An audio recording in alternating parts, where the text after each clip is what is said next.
What's up, everybody, and welcome to yet another fun-filled, chaotic episode of Spectator Mode Podcast, episode 47. I'm Keith Mitchell. To the right of me is Rob, newcomer Austin at the bottom, and another newcomer, Steven, at the other bottom. Hi. He's RGB'd out the yin yang, so he decided to save your eyes so you don't go blind. Yeah, I didn't want to alarm any of the epileptic gamers out there.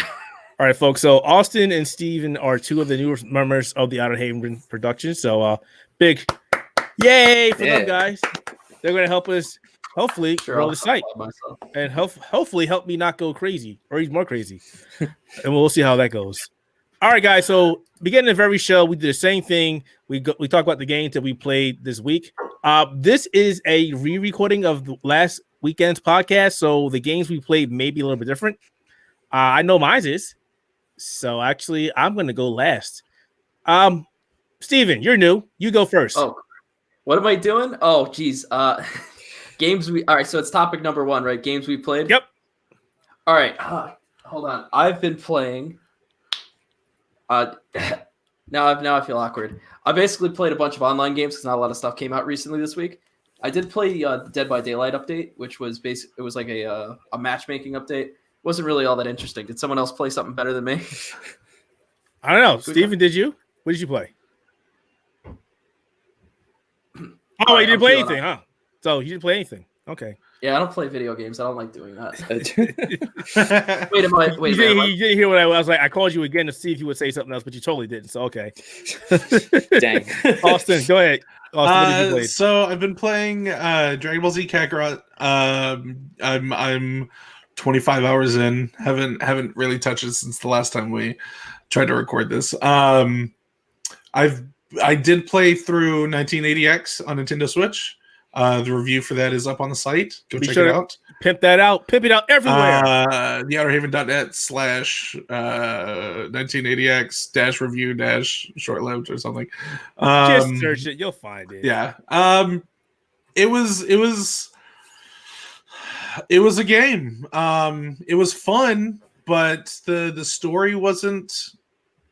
I should say that nicer, I guess. I did thoroughly enjoy playing it. The cutscenes that kind of glue the 5 different game genres together weren't amazing or didn't stand out in any special way. I think it's worth the $10 price tag, but that's what I've been playing is Dragon Ball Z Kakarot and 1980X. All right. Rob, what you got, man? Did the voice acting get any better than it did in that trailer that we saw? No. Oh, boy. All right. Games I played this week. Pretty much I played the whole Remind DLC for Kingdom Hearts. And I kind of glossed over it before, but basically it boils over to it was just, the Kingdom Hearts 3 ending that was kind of supposed to be there, but wasn't. It adds a bunch of context to all of the characters' endings and stuff. There's a lot less just kind of characters who get one tiny moment and they're gone for the rest of the ending. So a lot of context and a lot of good stuff in there. Plus it gives context to the way the base game ended, which was nice. And I guess it was just a lot more definitive as opposed to the original ending, which was just kind of it was good enough, I guess. But the Remind actually makes the ending a lot better. It adds a couple more tidbits of stuff, including secret ending, and there's the boss rush mode similar to Kingdom Hearts 2, where they have all the organization members. It's similar to that, including some of the new Xehanort organization members. So it's a lot of fun. And the secret boss is super fun as well, and is really perplexing and strange for what Kingdom Hearts is going to be moving forward, or just in general. Wait. I'm sorry. It sounds like optimism in your voice. Are you expecting the series to get better? I am expecting the series to get even weirder. Keith, how can something perfect get better? Whoa,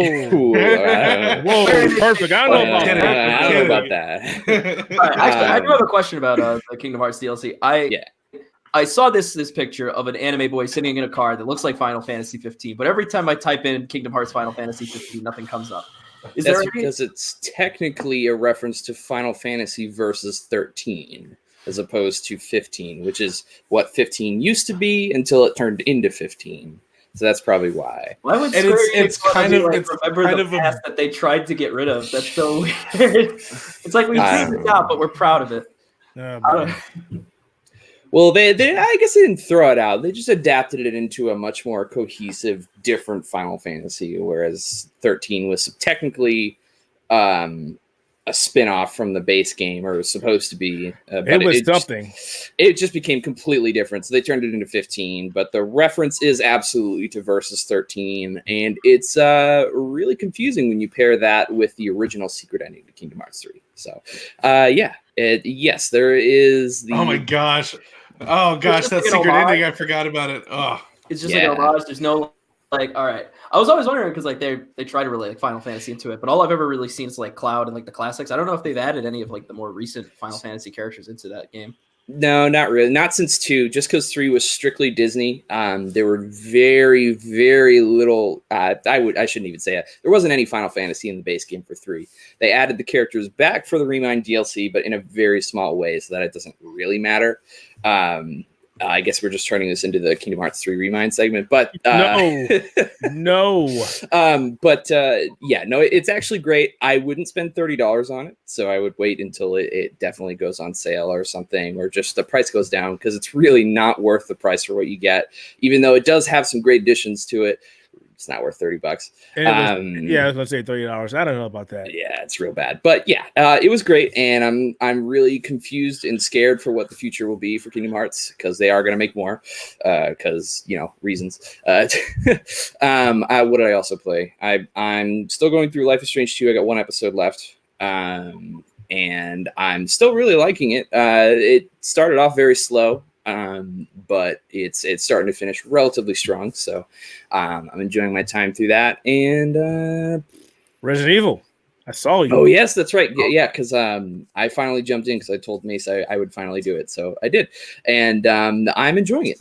It's great. I've said this before, but I'll say it again. Like I had no reason to skip it over. I just did for some reason. I never played it in 2019, and now I'm here in 2020 playing it, and I'm enjoying it. I'm having a great time. Now, when you finish, do Force Survivor and go crazy like I am. Oh God, is that with Hunk? Yes. Right? Yes. Okay. And that's the one you're supposed to like speed run and all that, right? Yeah, I've been doing that almost every day. The lowest time I got was 8 minutes and 13 seconds. I want to get like 7 minutes. I'm still trying to beat the free DLC that they put out, like where it's like new levels with like characters whose stories you don't really get to see completed. But that was difficult. Good too. Yeah, they're very difficult. The last one is very hard. The sheriff inside of the gas station. Forget that. I beat that once. I'll never play it again. Mm-hmm. Never. Yeah. No, I'm excited because I used to watch like Maximilian Dude speedrun the original RE2 Hunk mode, Fourth Survivor. So that was super fun, and I loved like the strats and stuff that you'd have to like run around people. So it'll be cool to finally get there. But I'm taking my time with just playing the story in general. I started with Leon, which I'm sure everybody does, but it's been great so far. I'm enjoying it. I actually think Claire has the better run. But definitely play Leon first. Definitely. Yeah, that's kind of what I hear. I like the story of Claire more, but the thing is, like, I just like Leon's guns. I don't know. I feel like you can't play a zombie game without a shotgun. I just don't like it. Yeah, but you can get mods if you're playing for PC and turn every gun into a shotgun. Yeah. I wonder if is there like a randomizer? I remember that was a big thing for a while. No, people would play they kept asking for one, but there is not one. That would be nice, but no. I think Capcom has moved off of Resident Evil 2 remake and working on 3 and possibly the 8 that we're all talking about. Like, werewolves, baby. Werewolves. Dude, I'm all about that new one. That looks really good to me. I'm confused and scared. I don't know. I kind of like it. I hope that like they keep things very vague, because one of the things that made Resident Evil 7 I think so special, at least for me, was that the fact that like you almost knew so like nothing about it. Like it comes out and there's like this beginning hour demo, and you just kind of walk around in an empty basement. You don't even know if there's zombies. Looking for a finger. And, like, yeah, you're looking for. Yeah, did people ever find out a use for that? No. I remember that was like no, there was no use for it. But I remember like getting really excited about that because it's like one of those things. It's like one of the tenets of horror that the less you know, the more effective it is. And it's like weirdly interesting how you almost put that into a marketing practice, just how exciting that can be. Or at least for me, I don't know if anyone else was like on that hype train that I was, but I've never played it other than a demo. Even though I'm not a big Resident Evil fan in general. Don't crucify him. No. Yeah, I heard that. I have a segment for it later. I just built my guts for you people. I was like, somebody's going to say something. All right, let me go. So, other than Dragon Ball Z Kakarot for the review, which is going up in this week, there were some things I thought about them adding to the review. Actually, a game that was sent over to me recently is a 2D side-scroller action game called Kunai, and I talked to Austin about that, and he was like, "Looks like a game off of what was that site? Newgrounds." But after playing it for like a good 3 hours, that game is addicting. It is a lot of fun. It's like if you took Ninja Gaiden from the Nintendo, sped it up, give them the ability to wall climb, machine guns when you get them, upgrade on the fly. Pretty much, you play as a tab like an iPad, fighting for the resistance, trying to figure out what happens to all the humans, and it's a lot of fun. It's interesting. It came out of nowhere, but it came from the team Arcade Crew, or they're publishing it. But the same people that brought us Dark Devotion, which is like a 2D Dark Souls, and Blazing Chrome, the game that should have been called Contra instead of this crap that Konami released. Kunai is a lot of fun. A lot of people are going to sleep on this game when it comes out on February 7th. Definitely check it out. We'll review it. I already have like a crap ton of footage. I'm going to put up on YouTube the moment they say I can put it up there. A lot of fun. I really like the art style for it, man. It looks so pretty, but in motion, it looks like a Newgrounds game. It does, but it's so good. The color, the pastels, remind me of a Game Boy game. Absolutely, it reminds me of a Game Boy game, and I was like, this looks like a Game Boy game. But then later on, you start to see more color, but it still keeps those same monochrome colors. It's actually a lot of fun. I enjoy it. All right, so we got a lot to get through and not a lot of time. So let's see. It is 12:26, and we are going to talk about the rumor that Sony may want to pick up Konami. Yeah, Kojima Productions. What else was it? Remedy and who else? Remedy and Housemarque. Okay. Housemarque, the makers of like Resogun and some other smaller PS4 titles. Next Mechana. Yeah, love that game. Love that claim. I don't know about that. Whose story was this again? Was it yours, Austin, or was it Rob's? I don't remember whose it was. I thought it was Rob's. Me or both? I don't remember. All right, well, let's talk about this for a second. So there's been a lot of rumors about that. I don't know about Housemarque, but I know people have been saying Kojima Productions and also Remedy. I believe it is absolutely possible that Housemarque gets bought. I don't even think that's a question. I think it's more so whether Sony actually wants to do it is the question. Kojima Productions, again, doesn't surprise me, even though Kojima has said he doesn't really want to work with a big publisher like that, or rather be owned by a big publisher like that.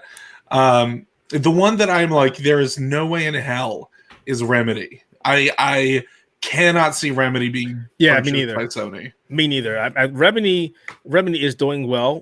Control did way better than people expected it to do.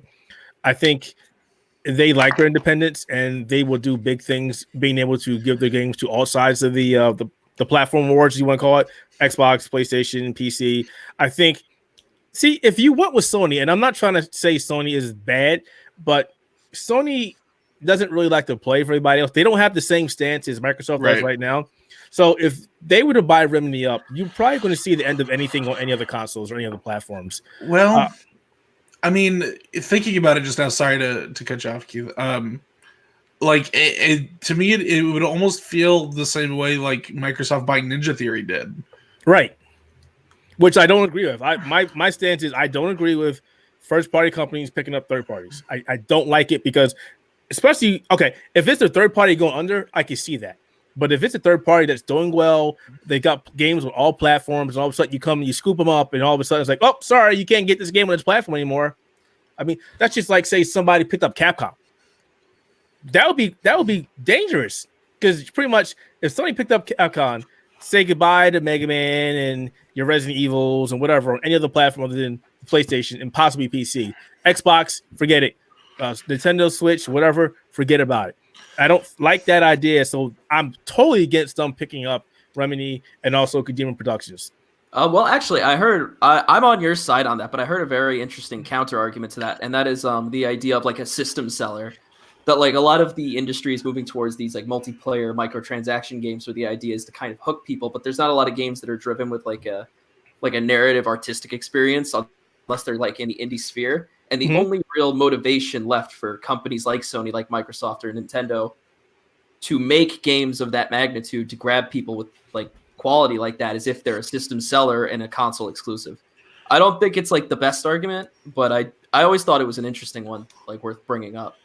The only thing I would say to that is Sony has enough first-party company or studios to have a system seller. Microsoft has now accrued enough studios under their umbrella to have a system seller. But the thing I think a lot of people forget is that mentality is in the past. No console has had a system seller, maybe outside of Nintendo, if that.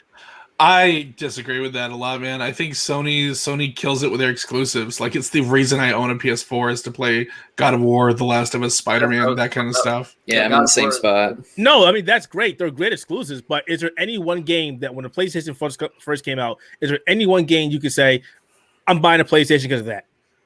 Not, and I mean, I think that it was more so just this generation, but I don't think Xbox or PlayStation had a good launch lineup.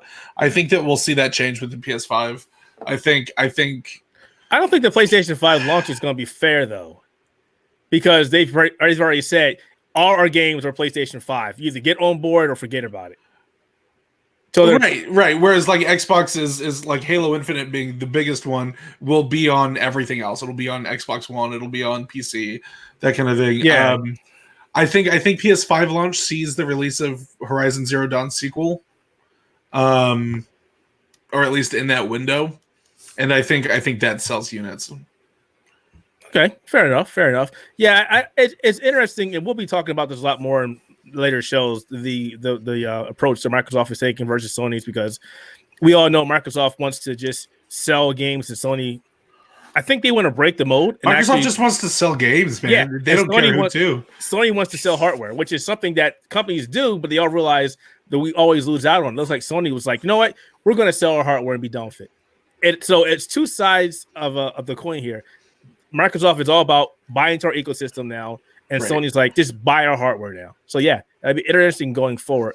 But I don't know about Kojima Productions. I really think that he wants to stay by himself because he doesn't want to just do games.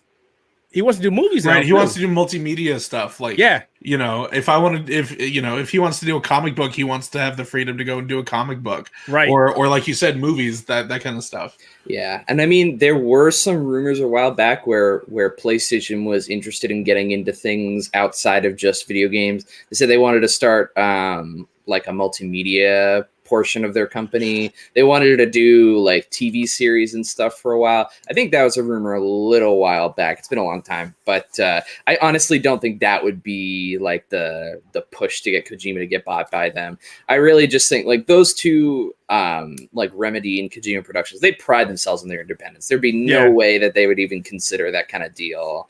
I mean, even like Death Stranding, like as a prime example, you might pick up is that, you know, the marketing power behind that game was enormous by Sony. You know, I mean, they helped fund that game, I'm sure, in a large capacity. But at the same time, it's Kojima's game. You know, it's very much his birth child, like his project. Like it's still like a very independent thing that Sony just happened to walk in and say, all right, we're going to help fund this project, you know, but it's still going to be his thing. He definitely wants to keep it his. Absolutely. Yeah.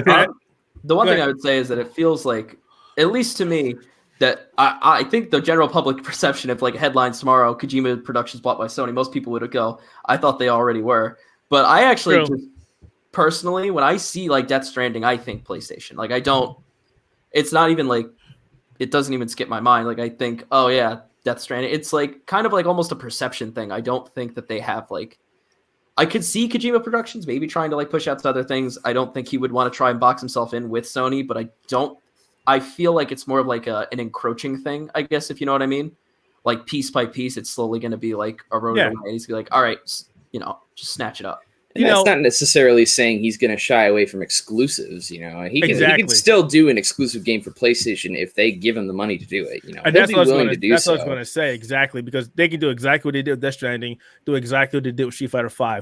We will pay for the development. Easy way to keep it off another platform. Look what Sega and Nintendo are doing. Nintendo is paying for the development costs and publishing a Bayonetta for 2 and 3. Meaning it's never coming to any other platform unless Nintendo says otherwise. Look at what Microsoft is doing. Well, actually, Microsoft owns it now, so we can't use that example anymore with Minecraft. But they are putting on other platforms, so good for them on that one. So yeah, they don't have to own them. They can just give them a boatload of money. Here you go, keep it. Yeah, I don't know about that. It'll be weird. Plus, do you really think that Microsoft is going to let Sony buy Remedy? Probably. And that's the thing, man. I think if Sony were to make a bid, I think Microsoft would come in and be competitive in that market. Exactly, because they own the publishing rights for several big. Well, I don't want to say Quantum Break, but Alan Wake is synonymous with Microsoft. I don't think they let that go. Didn't Alan Wake get delisted from a couple of stores recently because Microsoft helped them bring them back? Oh, okay. Because I thought there was like a dispute over like a Michael Jackson song in there. There was music that was licensed out for the game. The Microsoft worked with Remedy to help get those licenses renewed. Okay. Yeah, I really don't think that Microsoft. It's something that happens pretty often. Like GTA recently had that problem too. Yeah, GTA 4, they had to take out it was like a Kanye song because it had been in there not long enough, and there were a bunch of other songs that they just straight up took out because they just didn't want to support the game anymore. So they put out a patch and said you can't use those anymore. You can't listen to them.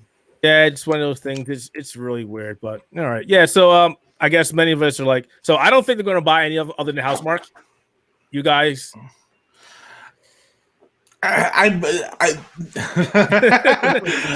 wouldn't be surprised to see Kojima Productions be purchased. I don't necessarily think it's going to happen, but like I said, like if they do the PlayStation 5 reveal event in a week or whatever the hell, I wouldn't be surprised if Kojima walked out on stage and like shook hands with Andrew House or whoever else is running PlayStation now. All right. Just on like a hunch thing, I'd say that Sony, I don't know if they'll get bought, but I know Sony definitely is looking at it. Or I wouldn't say I know, but I would assume just because they've been doing this. Who are your sources? How do you know this? We need to know. My roommate, he was telling me secondhand. No, I think just based off of like Sony's been going through like a weird restructuring of sorts, or at least I wouldn't say like on a large level, but their state of plays, that kind of thing. I would definitely say it's in their vision to be buying companies like Remedy, Kojima Productions. At this point, there will be no more third party. Everybody will be purchased. It'll be a weird time. All right, let's go ahead and move over to the next topic here. So we talked about this at the beginning of the show, and somebody stated that it should be illegal for remakes to be games of the year, which I strongly disagree. I strongly disagree with that. Okay, but go ahead, Austin. So okay. So Large Gaming Forum Reset Era had their annual Game of the Year voting session recently. And basically anyone that's a member of the site can cast a vote on whatever game they want to be in the top 20 games of the year. And then I think you get 2 or 3 honorable mentions as well with that. Anyway, point is Resident Evil 2 won their Game of the Year. And it's Resident Evil 2 and some other remakes are edge cases. And I should have said that earlier, but I do think that games like Resident Evil 2 are different enough that maybe they can get away with it. But I think largely, ports and remakes should not be eligible for Game of the Year. Why? Game came out 20 years ago. We already played it. But again, Resident Evil 2 is a different game, right? Like it's different enough from the original. Where okay, here's a good example. In 2011, when the remake of Halo 1 came out, Halo Combat Evolved Anniversary came out, that game should not, as good as somebody might think Halo is, it should never have even been considered. And largely it wasn't. 2011 had games like Skyrim and things like that coming out. But had it been a slow year, it may have been considered. And as big of a Halo fan as I am, I wouldn't have been down for like the remake of a Halo game that the only difference is re-recorded music and a new graphics engine running on top of the old one so that you can flip back and forth or whatever. Like, no, it's the same game. There's no point. So what would be the criteria then for a game to be worthy of the game of the year to you? I think it is literally like case by case. Okay. I'll put you in a hot seat. I'm just trying to. No. And like, I'd love to hear what y'all think about it too. But for me, I think the criteria is completely rebuilt from the ground up. It can't be like, I don't think that it should be the same engine. I don't think that code should be the same. I think that it should either be like a full-on reboot, like, you know, I wouldn't necessarily call God of War 2018 a straight reboot. It is in many ways, but it's still a sequel. Well, actually, I think the only real defining feature, because like you've said, Resident Evil 2 is an edge case, but the only thing that they've actually reused in that game is the artistic intent. I mean, the setting, right? Like, well, yeah, but like none of the original assets. Exactly. But artistic intent, as in like, you know, the police station, like the idea of it, like all the ideas have been reused, but none of the same assets. Absolutely.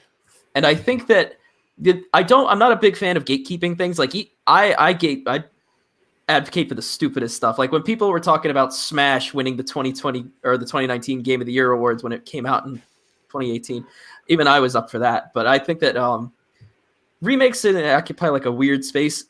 Because it's like, I think that one of the things that made the original Resident Evil 2, and this is just my opinion on the game in general, is that it came out in a period, and there's a quote I can't remember off the top of my head, but it's, when a game was made is just as important as the people who make it. And I feel like if you bring that into 2020, it doesn't have the same like sensibility and the same love, I guess, behind it, even though it is very like a very craftsman-like game. I just don't feel that like... No, absolutely. Like, it's like you said, like artistic intention is essentially the only thing that is the same between the two titles. Like voiceover was completely redone from my understanding. Like literally everything about this game meets the criteria that I would like kind of excuse it. But like I also haven't played it, so I can't really tell you. so I remember playing the old Resident Evil 2. I don't know if we should trail off of this topic, but I played the old Resident Evil 2 and I remember not really liking it all that much. But I feel like if I was somebody in that era playing it, I would like it. But then I played the Resident Evil 2 remake and I still didn't like it. So I could not go back and play the first one. I couldn't play the original ever again. No. Just not possible. Understandable. I mean, yes, they did replace the voiceover, but even more so, they changed a lot of the tone of the game too. We've got no like jibble sandwich lines. You know, we don't have any of the corny one-liner jokes. Like I hold that one scene where Leon and Claire meet at that fence as like one of the corniest things to ever come out of that series. I think you have to like watch it yourself to really like see and it. They still do capture a tiny bit of that in the remake, though. It's still just as a little corny and cheesy, but it's like still grounded enough, which is a big thing too, is that like the remake they tried to make it as grounded as possible without taking away too much of the, I guess, silliness. Because like at the same time, like it's a zombie game, but you're being chased around by an 8-foot dude in like a duster coat and like a weird trilby. Like, yeah, it's just like, you know, that's still a pretty wonky thing. I think for me, in terms of the beginning argument, whether a remake should be considered or not, is that there should be, you know, a defined, like, definitive fundamental difference between what the original game was and what the remake is. And I think you know, Resident Evil 2 is like a prime example for that, because it's not like, you know, like another example would be Shadow of the Colossus. It's not like where that game pretty much like mechanically plays exactly the same from when it came out on the PS2, even to the point where people were making those comparisons in the reviews for it. Mm-hmm. People were saying like it plays just like a PS2 game again. It just looks beautiful, and like people were complaining about how the controls just don't feel tight. Like that was some of the issues with the reviews of the Shadow of the Colossus remake. I think for Resident Evil 2, the defining thing is that there are so many like major differences that have to be taken into account. Was Shadow Clouds considered a remake? I thought it was considered a remaster. I think that was a remastering. Yeah, because I think I think it all falls. That's a good point, but for me. Yeah, and it also falls into like a whole other argument of what's the difference between a remake and a remaster, that kind of thing. And like, I guess I'm trying to bundle them all together to kind of explain my point. It is a remake. Just Googled it real fast. It's apparently classified as a remake. That is weird. Okay. Gotcha. But anyway, I mean, in terms of the argument, like what I'm trying to say is that there's a defining aspect in Resident Evil 2 that like there are so many different things that are vastly different from what the original was. Like we were mentioning before, the tone of the game is very different. It's much more grounded and I guess mature to some extent. You know, obviously there's still a corny stuff in there and some weirdness, but that's just like, that's Capcom and it's like Resident Evil's always been a little weird, but they put in plenty of effort to make it a more grounded, more mature story, and at the same time, like mechanically wise, plays completely different. The camera angle itself, which is a very defining factor of the old Resident Evil games, is completely different. It's over the shoulder. It's just like Resident Evil 4 and beyond. Like it's completely different, and you have to play the game differently. Like you're going through not completely different, but a very, very different map of the game itself. Like you remember a lot of these places that you went through in the original game if you played it, and then you jump into the remake, but you know, you're functionally moving in a completely different way from the other game. Like you have like a map that you can look in through different rooms and stuff, and it's like you are walking through this all one cohesive area, and you can kind of pick and choose where you go and how you want to look around, and you know what defining features in a 3D environment where you get to pick and choose where you're looking. Like that environmental design at its core is completely different in comparison to a fixed camera angle game where it's like there's a clear artistic direction where you're supposed to be focused on and where you're supposed to go, whereas like in a 3D environment you have to look around and stuff, and you have to fundamentally change how you're going to design the game in general when you do that, because it's like, where are you going to focus on? Completely different. Well, one of the more interesting things, excuse me, about the remake, which I know you guys have said you haven't played Resident Evil 2, and this is going to sound incredibly stupid at first, but you can't really miss in Resident Evil 2, like the old one. And like the fact that you're like aiming your gun in this newer one, and that you're like kind of picking apart body parts and that kind of thing. It's like almost a completely different gameplay style from the other one, because in Resident Evil 2 your whole goal is like resource management. Can you squeeze past this zombie? Should you shoot him? Right. In the remake, you're thinking about like much more like different things, like should I shoot him in the head, maybe take out his legs, or you can miss, like, you know, the zombies, like they sway in that like really weird wonky kind of way to keep making you back up and miss. That doesn't happen in like the older games, which is, I don't know, it's like a small thing, but it's like a really big difference. It almost like shows like a generational gap there. But it's also a design thing there. I mean, because also you couldn't really do that back then. I mean, they did it in 3, where 3 added the ability for the zombie to dodge you. So there's that, and also we're in an age where they're able to do that now. I mean, back then it probably looked really bad or something was impossible. Now they can pretty much do whatever they want. So yeah, generation gap is a big thing. Also, something they probably didn't think about back then. You know, it's completely different now. Yeah, it's like not even in the scope of what they're thinking, because like I said, they have those fixed camera angles and stuff. Like it's hard to even encapsulate on a game where you have these limitations. You can't even think about that stuff. It's impossible to develop, at least in, you know, when you're on a release window. But even still, the technology may not even allow for it. All right, so in the end of the scope, we haven't decided what criteria makes it. So I guess that's something else we should come back to later in the future. And it's a good question. And also the whole difference between a remake and a remaster and a reboot. So that's a very long conversation. Yeah. I mean, just to close out, I think full-on remakes, case by case for the most part. Something this varied, sure. I was being a little facetious about it. I think a straight re-release like Halo Combat Evolved Anniversary, you know, a little tweaks here and there, that kind of thing, I think that is off the table. I think that's ridiculous. And then reboots are brand new games altogether. Yeah. I think those are fine. Okay, fair enough. Well, Austin, you get the floor next. This is your topic, and this is for the PlayStation VR 2. Is it going to be a thing? Will we see it? So, if you were to ask me, Austin, do you think 2020 will get a PSVR 2 or another version of PSVR? I'm gonna tell you you're dumb. I'm gonna tell you no. I'll tell you Sony already has a big ass piece of hardware that they're focused on. It's called the PlayStation 5. There's no way. There's no way in hell. I don't believe it. You couldn't pay me to say, hey, maybe that'll happen, because it's not gonna happen. Wait, I can pay any amount of money, you still won't say it? Any amount. I mean, actually, I was gonna say I kind of agree with that, but not. I think right now I don't know if the PSVR has hit like it's what the success Sony would want of it. I think it absolutely has. I think that's why they're still pushing it as hard as they are.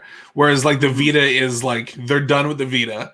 I think that they're focusing on all those efforts on the VR. Don't even talk about the Vita. That was mismanaged to hell and back. So, God. Here's the thing, right, about this whole PSVR 2 thing. A company called VR Immersive Education Holdings put out their trading update for fiscal year 2020. So end of year 2019 going into fiscal year 2020. They have a section in here titled Sony's PlayStation VR headset. It's very short. I'm going to read you the whole thing. You can find it over on immersiveVReducation.com. Sony's PlayStation VR headset. Quote, 2020 will see Sony release the PlayStation 5 and a new version of the PlayStation VR headset, parentheses, PSVR in parentheses, which will further expand the high-end VR user base. The group intends to support this device with its current suite of showcase software. End quote. What? What are you talking about? Well, you got to remember, right now we're in the age of people making up rumors and speculation up to the right. So you got to excuse that. They are a VR website, so they want to believe. But for them to say so definitively in a like it's a publicly traded company, which is what the purpose of this release is to tell their investors what to expect for the fiscal year, to like with the utmost confidence be like Sony's putting out a new VR headset this year. Maybe they know something we don't know. Mind. And that's the thing is I don't believe it. I like, of course, take a rumor with a grain of salt. Next gen player, I'm looking at you, brother. We're calling shots now. It's fine, right? It's fine. Rumors are rumors until they're proven to be true. I just don't see it happening. I could see maybe a light alteration of the PSVR that's made compatible with the PS5. But I don't think. I mean, what would you even make a sequel out of the PSVR? You know what I mean? Like there could be like a small like. Now I think it would have to be wireless. Yeah, that'd probably be a big one. I think the real one right now would be like, what would you? Okay, actually, I'm sorry, because sure looks like there was a statement released regarding that, and they said that it was wrong. They said we can't talk. We reached out to David Whelan, CEO of Immersive VR Education, for clarification. He confirmed to us that the original statement was indeed a mistake. That statement was picked up in error from a trading update sent out to our investors.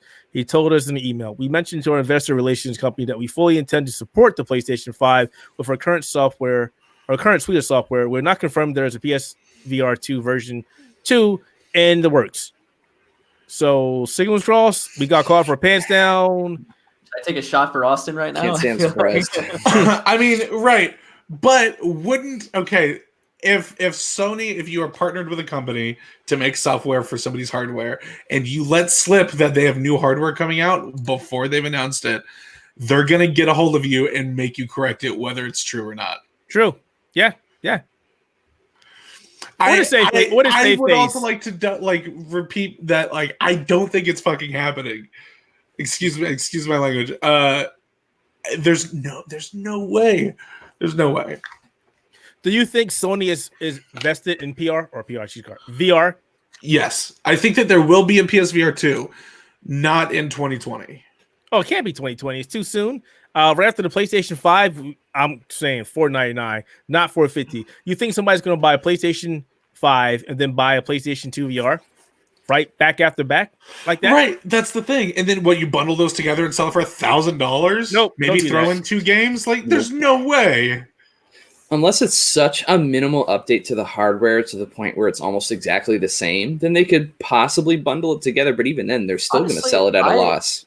I wonder a little bit if they would try to make the current PSVR compatible with the PlayStation 5, because that, like, you can't, VR is kind of still expensive right now, and I feel like maybe some people. When did the PSVR come out? Like 2017? PSVR, I want to say 2016. At the same time, I mean, it was 2016. It was a month after the PS4 Pro. The PlayStation VR, it has been stated by many companies insulating themselves that it's vastly underpowered. And we're coming into an age or a point in time where VR is becoming more accepted, more adopted, more people want to check it out. Do you think they really want to do that? I mean, have they even stated that any attachment for the PlayStation 4 will work for the PlayStation 5 outside of maybe the DualShocks? The controllers and the PSVR for sure will. But Hopefully. Other than that, Sony came out and said that the PSVR would be compatible with PS5. I don't know if I would want to use the PlayStation VR on the PlayStation 5 if it's still going to be an underpowered experience. Right. And look, like that's the thing too. Like, for them to have come out, and this was before the big logo reveal a few months ago. But like, for them to come out and like let people know that like these specific accessories are going to come forward, and of course we're talking about the VR headset.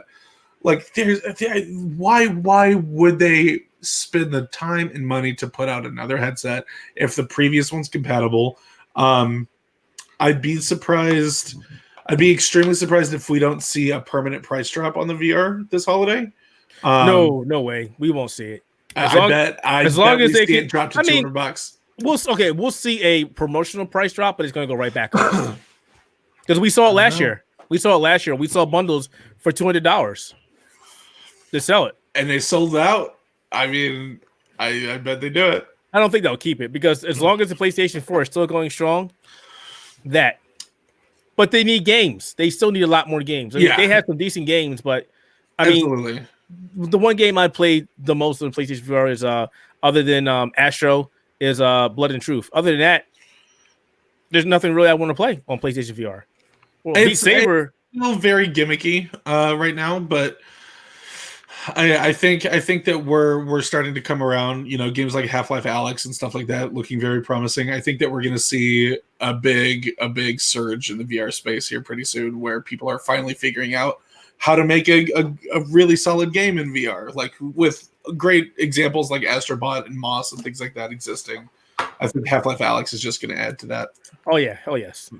But even that's on a limited amount of headsets. But still, I mean, I've been saying for a while that VR is coming into its own, and it's going to be interesting. Not to spend too much time on it. How much did you say you thought PS5 would launch for? $499. Rob, what do you think it'll launch at? Have you put any thought into it? $499 is tough. I can believe it though. I feel like they would try to stick with their $399 as close as they can. I think so too, man. I think we'll see it at $399 to try to seriously undercut Xbox again. The only problem with that is how bad that last that E3 when they revealed the PS4 and the PS and the Xbox One. That's never going to happen again. That is never going to happen again. I don't think it'll ever be that bad, but I definitely think that Sony's still going to keep like the upper edge on that kind of. The only reason why I think that, though, is they don't want to lose that much money on. I mean, they've already put in a crap ton of hardware into this thing. They're already taking a big loss. Consoles always sell for a loss. They want to sell games and that's true. The hardware. I think. I don't want to spend a ton of time on it. I know we have some other stuff to go over, but I think it's very, very, very possible we see it launch at $399. It's going to be interesting just because of the amount of hardware that they're putting into this thing. I mean, we're back then you look at the hardware they put in, it's like, okay, that makes sense. But now you're talking about you're adding new stuff to this system. Oh yeah, and then potentially backwards compatibility and damn, I'm sorry, I don't see that. I don't buy into the no, I'm not going to go there. It's not going to go there. It's not possible without another chipset. I feel like $4.99 skirts a line where it gets really tough, because then it seems like you're getting into a territory where that might just be too much for the average consumer. I'll go buy a PC. You can build a decent PC for $500. And that's like one example, but two, it's also just like, the transition, it makes it harder for people to consider, enthusiasts will be there day one, which is understandable. They're going to get it regardless of the price, Right. Well, assuming it's not crazy that they lose their minds and make it $700, but you know what I mean? Do you think it would sell if they made it $700? No. I think after like the PS3 and everything launching at like $600-$700, like we'll never see a console launch that high again. There would absolutely be widespread negativity. Unless there's like serious, like 100% communal understanding that like the value of the dollar is nothing anymore, and it's bundled with PSVR too. Yeah, there you go. There you go. Yeah, no, but honestly, I just feel like it skirts such a line when you PSVR 2 required.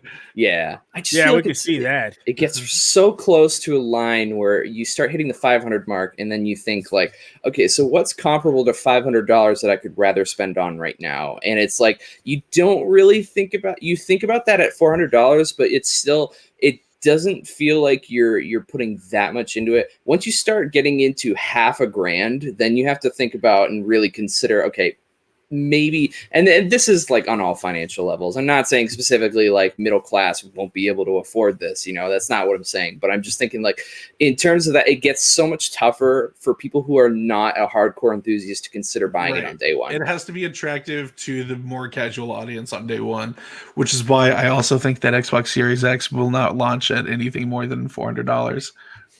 Watch that's my like balls to the wall prediction is $400 Xbox Series X. I really think they'll both be the same price, but if it comes cheaper, that'd be amazing. I really don't think Sony is looking at playing the long game right now, just because they've already stated, hey, if you want to play these games, you must buy a PlayStation 5. So they're looking at it, hey, mom, dad, I want this PlayStation 5. Okay, then you're going to be willing to pay the price. Had they not said that, I would have thought that maybe it would have been cheaper. But they're saying, you know what? Come to it when you're ready. It's basically saying something to me. Yeah, that's totally fair. That's totally fair. They're not forcing people to upgrade by keeping, Xbox family titles on their platform rather than on a specific system. Damn, Keith, you have a really good point there, man. I totally forgot that like Halo and Gears and all that stuff will stay on Xbox One and PC as well as go to the Series X. Exactly. When the Xbox side, you have, but not more than $500. Like people predicting $600 for that. No. That's outrageous. No, that's not going to happen. Way. Not going to happen. You're on your way to building a PC at that point. Right. $200 more, and you have a PC that runs everything at 1080p. Like I would love to have a Series X because I've owned every Xbox since 2001. I just want to get it looks like a sexy piece of hardware. It does. It looks really cool, and like I love the monolithic. Right, I love the monolithic approach to it. But like, I'm just gonna play Halo on my PC, man. Like, they have no problem with that. Yeah, it's gonna be interesting. And plus, Microsoft and we got to get off this topic. Microsoft has painted itself in a corner by they can't overprice the Xbox Series X. They simply can't because people will just not upgrade. Right. Sony, on the other hand, go, you know what? We've got Horizon Zero Dawn 2, like you said. Spider-Man 2. Exclusives are a really big deal when you take that into consideration. People are going to go, all right, I guess we're going to get this now. See ya. End the conversation. So, yeah, we'll see what happens. Hopefully they show it this month, February. That'd be great. If not, I can wait. I can save my pennies. Speaking of Xbox. No! Phil Spencer says that he would rather play games with a better frame rate over those with a high resolution. Whose story was that? Oh, you stole my segue. Good job. Good job. Let me just fix the timestamp there. So, all right. This is the part of the podcast where Keith is going to talk and not shut up. So, as a PC gamer, there are certain things that are very near and dear to me. Frame rates being one. I need those sexy 60 plus frames per second to play a game. And if I play anything less than that, I get upset. And I think console gamers should feel the same way. They should not have to suffer with subpar games that have crappy frame rates or frame pacing. And I think it's kind of hypocritical of Phil Spencer to say this, just because a couple years ago he was saying the complete opposite. So yeah, I'm glad to see he's come around and said that frame rates are more important than resolutions because they really are. We're at a crossroads, and we've been at this crossroads for a long time. Consoles traditionally are played on TVs. TVs, for the most part, only support 60 frames per second or 60 hertz. The only TVs that don't follow this are Sony's with the variable refresh rate, and some of the LGs that allow VRR as well. Outside of that, everybody's stuck at 60 frames per second. And even then, the only console that takes advantage of that is the Xbox Series X. And only, I think, certain games. So for him to come out and say that frame rates are more important than, or he'd rather play a game with higher frame rates than resolution is very important. 1080p is the standard. Everybody wants 4K to be the standard. 4K simply cannot be the standard because we are not at the point with hardware to play a game, have a game without any compromise. As great as the Xbox One or the Xbox One X is, and I can take a game on the PC and put it side by side against the Xbox Series X or Xbox One X, Jesus Christ, and they look comparable. There are some differences. You can see the slight differences, but for the most part, they're comparable. But it's only in certain games. We don't have all these games on the Xbox One X that can skirt 4K, or even PlayStation 4 Pro that can do 4K consistently, or we have the checkerboarding, or we have them at 3200 by 1800 and upscale to 4K. Great. Yes, I would rather see games focus on frame rate over than resolution. I would take frame rate any day. Frame rate, a high frame rate with all the bells and whistles versus resolution is amazing. And then give us the ability to upscale. Give us the ability to change the internal rendering to give us a better IQ or image quality. Yes, I would take that. That'd be amazing. But yes, I applaud him for saying that. All right, I'm going to shut up now. Yeah. You were lying when you said the part where Keith doesn't stop talking. Keith likes to talk. He did eventually stop, believe it or not. The legend was wrong. No, I 100% agree, and I think everyone should, because we're kind of in a spot where, like, we've had games in this past generation where a lot of arguments about performance have come up. Bloodborne. Yeah, Bloodborne is a good example of that. And we've just run into the games where it's just like, you know, it was as if Sony, Microsoft, and like developers were trying to decide which was the preference, you know, and there was a lot of hit or miss between different games, whether they wanted a higher frame rate or a higher resolution and image quality based on, you know, whether they just want to have the textures look nice, but it runs at 24 FPS, so it's like a film, quote unquote. But, you know, I think going into this next generation, people are like wary of those stories, or at least that's in the back of their mind. So when you get to this next generation, these games start coming out, we're going to be having games that should be running better, you know, because it's not like we're in a position now where we can, this is like a new thing, you know, having it happened already where people were arguing about this, concerned about performance in games, people having to wait for stability updates and patches to get their games running at 30 FPS, you know, and like, I think this time around, there's going to be a larger focus on, and we've seen it already with games being delayed a lot more frequently, and you know, publishers and developers putting out messages saying, hey, we're trying to work to make this game better. I think there is a clear indication from all game developers that they're focusing on trying to make games that perform well, at least at a benchmark that they can reach, you know, something that creates a functional game that works on all levels and doesn't cause as much of an issue. You know, resolution, understandably, it's something that people might complain about if they have,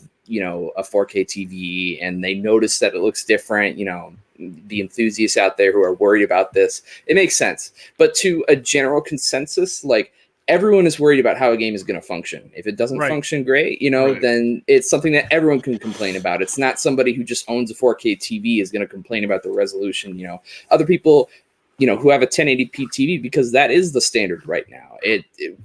TVs that are in 4K, like until we get TVs that are natively 4K, have an average price of around $250, maybe $300, then we'll consider it. But right now, it's still the standard. 4K is like enthusiast level. I mean, the line is kind of coming down, but it's still up there. So I think I'd rather take 1440p, which is not something you find on TVs. That's the sweet spot.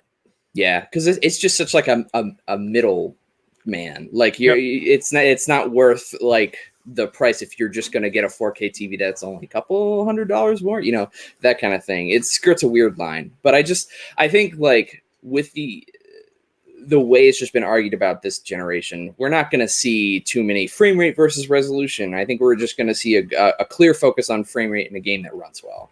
I mean, I spoke with I believe it was my brother the other day about this, because he asked me if 8K if I thought 8K television would be a thing.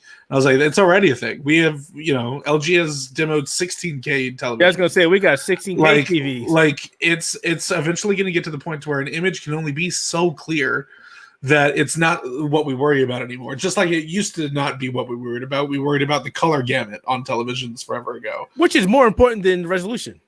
I agree, and I think that there are more important things, and as resolution scales and scales and scales until, you can see every eye and every wrinkle on the top of an ant's head when you're watching, the Super Bowl, I think eventually we are going to care about frame rates and things like that more often, and so a lot of what Phil is saying in this article and moving into the next generation, I think a lot of it's future-proofing for that.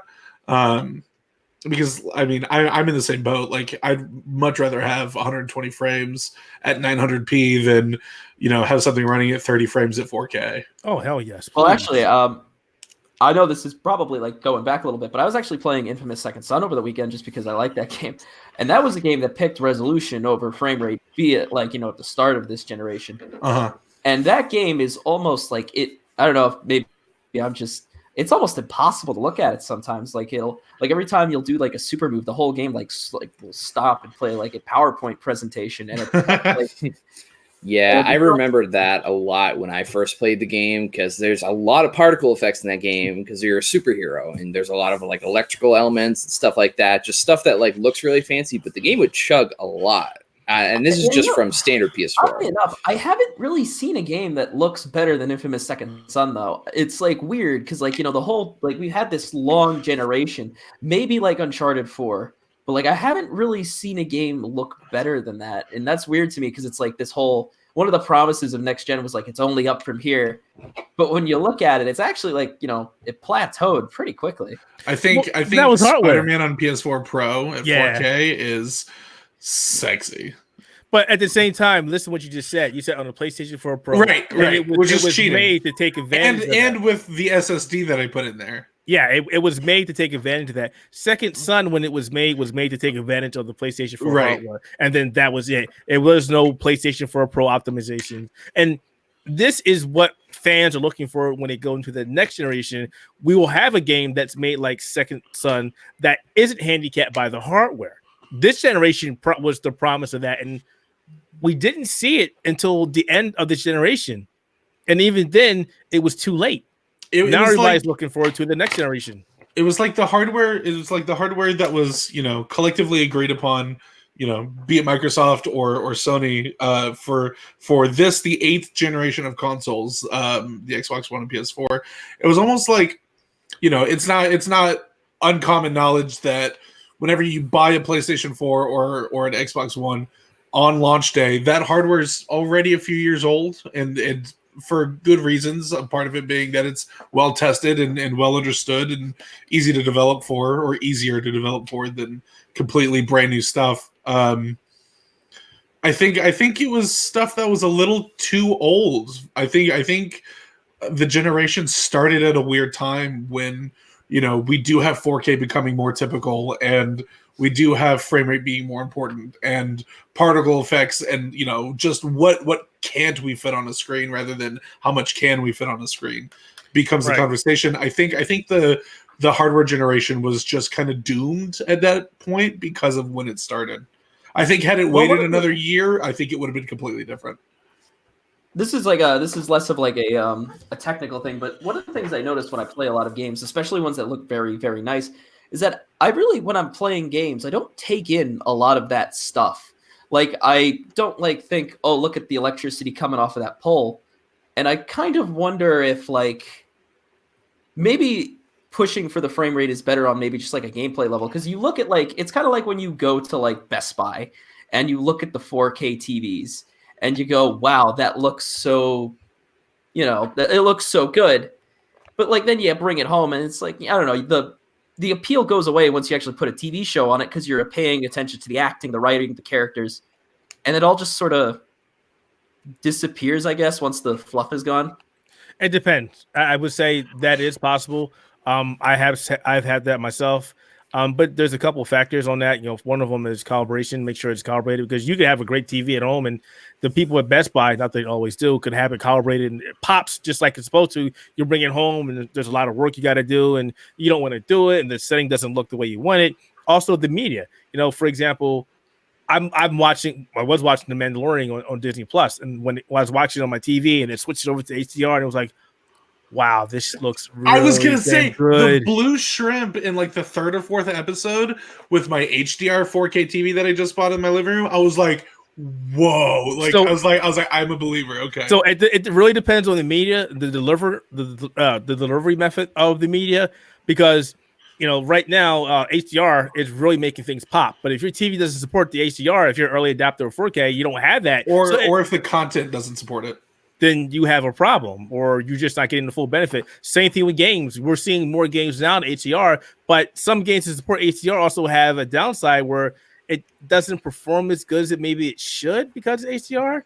That's why you have some games now where you can disable HDR because it doesn't look that good. Or on the Windows side of thing, HDR just looks bad because it doesn't come across right. Yeah, and I think games are also kind of inherently in a different spot. Not in the majority, but in a lot of the times, because games you're not. It's not like a TV show or a movie or film. If you sit down, you pay attention to the minute details because they want you to look at that. Like the director points something out to you, and stuff like Death Stranding will do that to you. Kojima will very specifically focus on something, and that'll be the focal point of the scene or what have you. But games they do that a lot, but as it stands, like when you are the player, you're in a moment that you are curating for yourself. That's what I was saying. So a lot of the times you can pick and choose where you might want to focus in on something or not. So that can fall into preference too. But a lot of the times games are at a disadvantage from that point. I guess is that a lot of the time, you're just focused on getting to your next goal or something, and you may pick up on the overall picture around you and say, wow, this is beautiful, but you may not necessarily be focusing on those little things if you feel like you don't have enough time. Or even if you're on a time limit, something that a game can enforce on you if you're doing something. Games are about objectives. It's not necessarily about what the director wants to show you, but it's more about what a creative director or just the game in general wants you to do. So it can be where it's either personal preference or the game is just not focused on that, or development wasn't focused on that. Yeah, it depends on the media. It depends on what they're trying to convey to you. Do you want this game to look amazing, or do you want this game to just pull you in? One of the issues, though, I think this might almost be like an issue for more like seasoned gamers, is like I feel like we become very objective oriented. Like the more we play games, like the first time you play Call of Duty, maybe you can appreciate those finer things. But like I feel like after like you've played like your fifth one, you kind of focus on shooting people more, and I guess that direction kind of like you don't get to look at like the way that the shot is set. You're just taking it. You're kind of just. I think that's a good example. I think Call of Duty is a perfect example because at that point you don't care about the actual aesthetics. You just want to worry about getting through the level, or especially if you're online. I don't care about how the game looks online. I want to kill people and not have them kill me when I'm playing multiplayer. So it depends. I have one niche thing that I actually really like though for graphics. I always have a thing for like destruction because I think that's one of the things that games you can appreciate. Like let's say. I don't know, a living room. And after you've shot that up, it like, you completely change the way it looks. I think that's one thing that games could really like focus on. as like at least on an aesthetic level, because I think that's one of the very few things that like it really leans towards.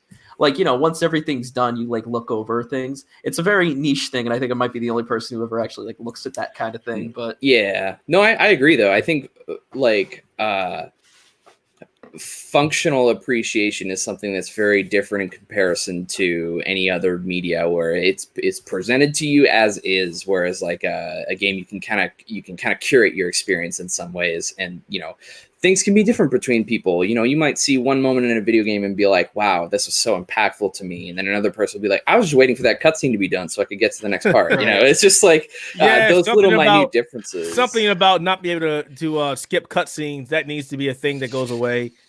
Oh, well, there was one game. I think real quick, Steven, to touch back on your point again. I think it kind of comes down to experiences. I think just like whenever you're reading comments, say you post an article or a YouTube video and you have 100 comments, but there's one guy that was like really, really mean, or just like a complete jackass. You're gonna remember that rather than all the good comments. I think when it comes to, you know, the games and how well they're running, whether it be at their frame rate or at the resolution, you're of course you're going to forget and pay more attention to what's actually happening in the game when it's going well versus like if something hitches. I think that might also have something to do like with the idea that during an intense Call of Duty match or you know, Halo or whatever your game might be, you're way more focused on what's happening in the game rather than how it looks. I was going to bring up another game that I was actually looking at. Firewatch is a game with not a lot going on about it, but there's a mechanic in that game where you get like a disposable camera and you can take 15 pictures, I think it's 15, maybe 16, throughout the entire game. And it almost flips like this thing on its head because, you know, at first you're kind of walking around just looking for stuff to talk to your partner about.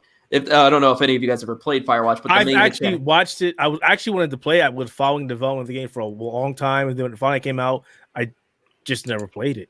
I don't know why. I liked it a lot. The main mechanic of that game is that you have like a remote control with like a radio, and you talk to your friend.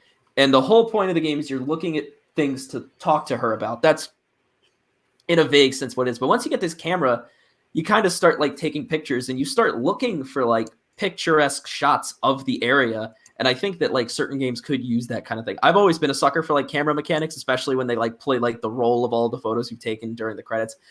I love that, especially like games like Final Fantasy 15 did that. Actually, like a really heart-wrenching moment for those who remember that.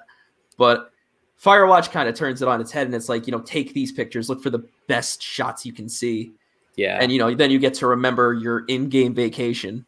Yeah, Life is Strange 2 is very similar because the main character, he draws. He's an artist, and it's totally optional. Like it's a part of his character that you learn about at the beginning of the game, and then it's totally optional. You don't have to do the rest of that. He brings it up and talks about it. It's one of his passions and interests.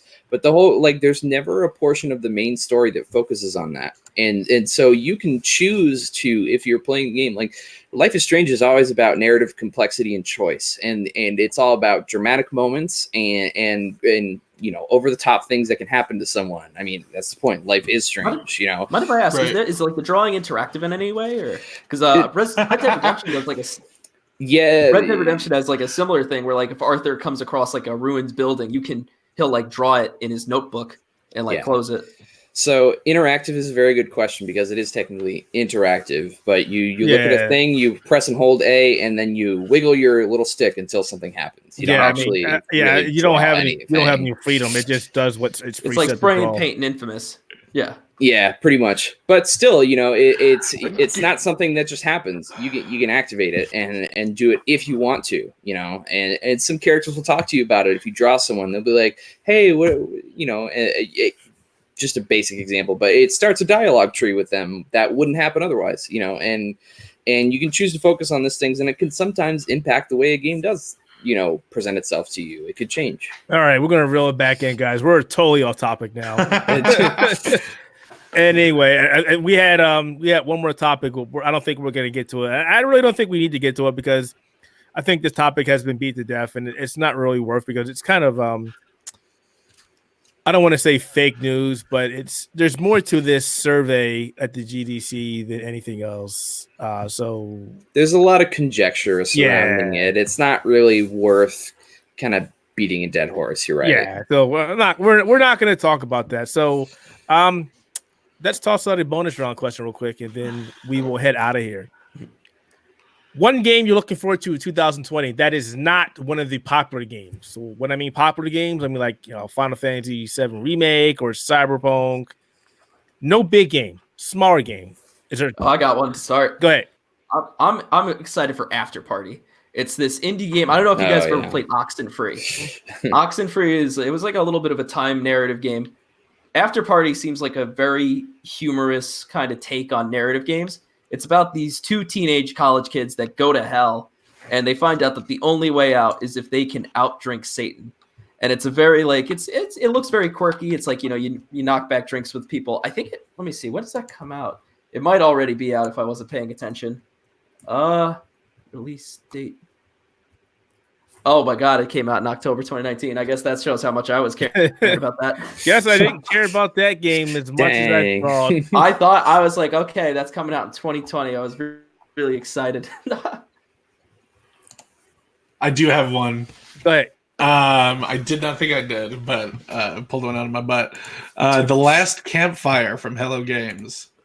It was revealed at the Game Awards in 2018. It's supposed to be a short, very story-driven little isometric camera angle, cute little platformer. It looks adorable. I really, really hope that it lives up to the initial trailer. Like, I'm not gonna say I cried or anything, but like we got a little close to it. That's what I'm looking forward to this year. We don't have a date, just that it's supposed to release in 2020. Okay, Rob. For me, I had forgotten about them, to be honest with you, but I did have them in the back of my mind, so don't fault me on that. But there were a couple that I'm excited for. Probably the most that I'm excited for, just because as a concept, I think it's interesting, is 12 minutes. It's sort of like if you took Minute and put it on steroids. So basically, well, yes, it's an increase in time, so I guess so. But I don't think so. I think it's a different developer. But from basically the gist of it is it's 12 minutes every time, and you keep replaying those 12 minutes over and over again until you essentially beat it, I guess. But basically, it's like you're a couple. And there's some backstory where they're like having kind of a rut. They're like fighting with each other, and then there's a break into their house. Oh yes, yeah, this looked amazing. Exactly right. Yes, and I'm so curious about the concept of this because it sounds so cool. But there's a break in at the house, and you have 12 minutes to decide and act. Basically, you're in the house, and you have to deal with the burglar, and he's like going to attack your girlfriend if you don't do anything. He finds her, and you guys get kidnapped or like bound up or whatever, and then you have to decide what you're going to do next. It sounds really cool, and that's one of the ones that I'm super excited for. I have a couple other ones too, but I'll save it for another time. But no, go ahead. Yeah, that's like my main guy. I will give two more because I don't really know if you count Ori, because it is technically bought by Microsoft, and they're kind of, I won't count it. I'll allow it. I won't necessarily count it, but I'm excited for Ori just because I really liked the style and just the way the first one plays, and it looks insane, and it's like a very distinct art style that's like they're pushing it even further in a different tone too, which I think is really cool.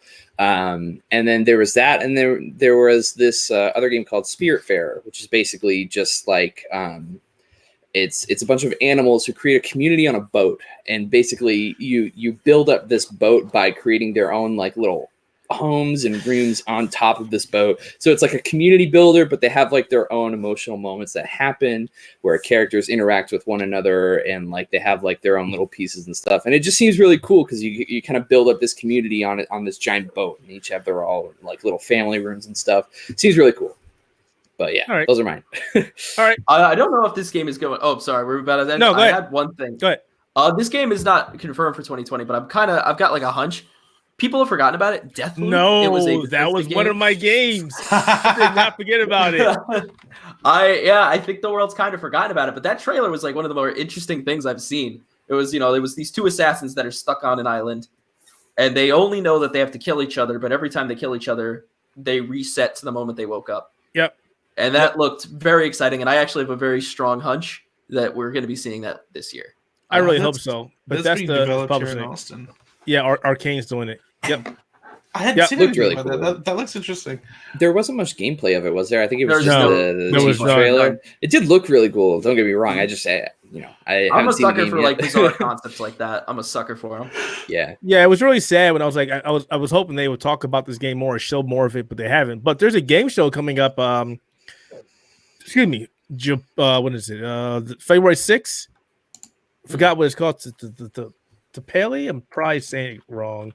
Okay, 1 second. So. Oh, I think it would have. Yakuza 7 is also another game. I'm a bit weird on the Yakuza series, but I don't know. That's not a Yakuza's popular. Yeah, we can't use that. too popular. Yeah. All right. Well, since you said Deathloop, which is one of the games I'm looking forward to, the other game is Streets of Rage 4. Because I grew up in the Streets Rage series, and I was one of the people yelling at Sega every day, Sega, where is the next game? Where's the next game? And we finally got one, but Sega is not handling it. They gave it out to a indie developer to work on, and so far they've been doing a damn good job. We're seeing a return of Axel and Adam and Blaze. We're seeing a bunch of other different characters being introduced to the game, and we still don't know much about it because the developer is being really quiet about it. But everybody who's played the game at these conventions so far said this game is really good. It's very faithful to the original game. The original music composer is back as well. It's really shaped up to be a great game for 2020, except we don't have a release date yet. So hopefully we will know more about it at PAX East. I'm really hoping they're at PAX East so I can play the game, so I can just fanboy all over it. More so than I am doing now. But yeah, I cannot wait for that game. Yeah. I can't wait until Jack and Daxter 4 comes out. Like, all right. Me too. Oh, for the record, it was Taipei Game Show. Yeah, that's what it is. That's yes. what it was. Yep. Yeah, there's going to be a lot of people there. I'm not sure if Bethesda's going to be there or not. So hopefully we'll hear more about it. Maybe not. But yeah, so I think we are at an end for this week's re-recording of the show. I think it was better than last week, if that was even possible. And this time, there's no issues with the recording of the show, so that's great. Yeah. So don't jinx it. Record now. All right, folks. So for Austin, for Rob, Steven, and myself, thanks for checking out this episode of Spectator Mode Podcast, episode 47. Almost at 27. Jeez. And as always, you can find a podcast on YouTube, Google Podcasts, iTunes, Audio Boom, Spotify, and wherever else good podcasts are. Thanks for watching, listening, and have a great evening or morning. Take care.